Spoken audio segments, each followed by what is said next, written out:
Ada poin yang saya sepakat dengan Pak Ferry, ada poin yang tidak saya sepakat. Yang saya sepakat dari beliau adalah tentu saja dalam menilai apakah Indonesia ini sekarang gelap atau tidak gelap, itu kita harus menggunakan data-data yang objektif. Poin itu saya setuju. Cuman saya tidak sepakat dengan Prof. Ferry terkait sudut pandang dari data-data yang beliau gunakan. Barusan tadi Prof. Ferry misalnya mencontohkan bahwa di dalam kuartal pertama terdapat kontraksi dari total penerimaan pajak kita.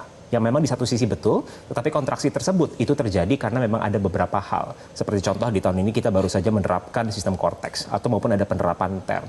Tapi jangan lupa juga, khusus di bulan Maret, kita mengalami peningkatan sekitar 9,1% jika dibandingkan dengan Maret tahun lalu.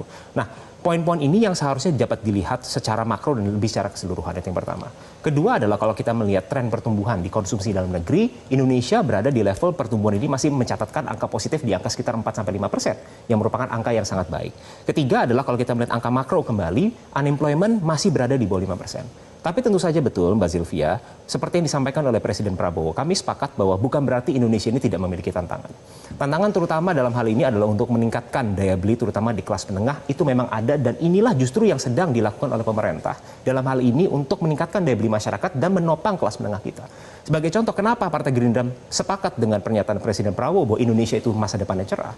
Karena program-program yang telah diinisiasi oleh pemerintah merupakan program-program yang memang dibentuk untuk menopang daya beli kelas menengah. Sebagai contoh, salah satunya adalah makan bergizi gratis. Dalam jangka panjang ini tentu saja adalah program untuk meningkatkan sumber daya manusia dari anak-anak Indonesia. Tetapi dalam jangka pendek, ini adalah instrumen untuk menumbuhkan ekonomi, terutama perekonomian lokal. Sehingga kita bisa mendapatkan dua hal, Mbak Zilvia. Pertama, bukan hanya pertumbuhan ekonomi, tapi pemerataan ekonomi yang juga tidak kalah pentingnya, dan juga supaya ekonomi Indonesia tidak hanya bergantung pada daerah-daerah tentu saja. Lalu banyak sekali program-program seperti cek kesehatan gratis, seperti penyerapan gabah di harga 6.500 dan juga pupuk yang direct langsung disampaikan ke petani.